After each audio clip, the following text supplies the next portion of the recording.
اللہ تعالیٰ، تمہارے دل میں یہ خیال آتا ہوگا کہ اللہ تعالیٰ کون ہے؟ تو سنو، اس کی ذات کا سمجھنا تو عقل کا کام ہی نہیں ہے۔ اللہ تعالیٰ نے اپنے مطابق قرآن مجید میں فرمایا، اللہ تعالیٰ ایک ہے اور وہی عبادت کے قابل ہے۔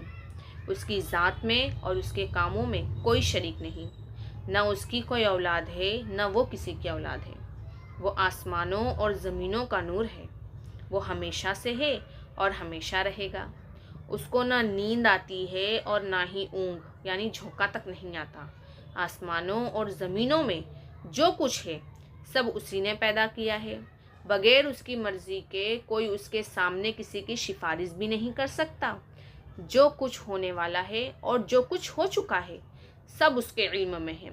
آسمانوں اور زمینوں میں کوئی چیز ایسی نہیں ہے جو اسے معلوم نہ ہو، اور اس کا انتظام کرنے میں تھکتا نہیں ہے۔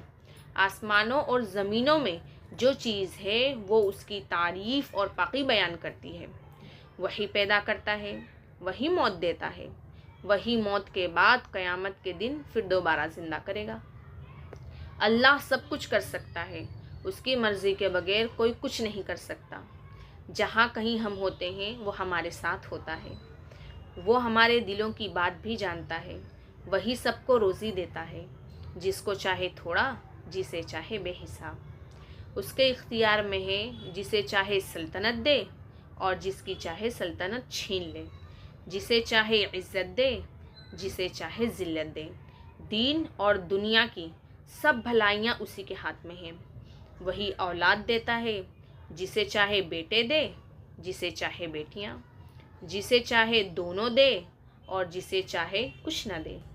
وہ کسی کو بھلائی دینا چاہے تو کوئی اس کو بدل نہیں سکتا، اور جو تکلیف کا مستحق ہوتا ہے اسے بدلنے والا بھی کوئی اور نہیں ہے۔ اسی نے آسمان، سورج، چاند، تارے، زمین اور اس کے درمیان میں جو کچھ بھی ہے سب کو ہماری خدمت پر لگا دیا ہے۔ اسی نے ہماری اچھی اچھی صورتیں بنائی ہیں۔ اسی نے ہم کو ایسے پیدا کیا کہ اس کی عبادت اور فرما برداری کریں۔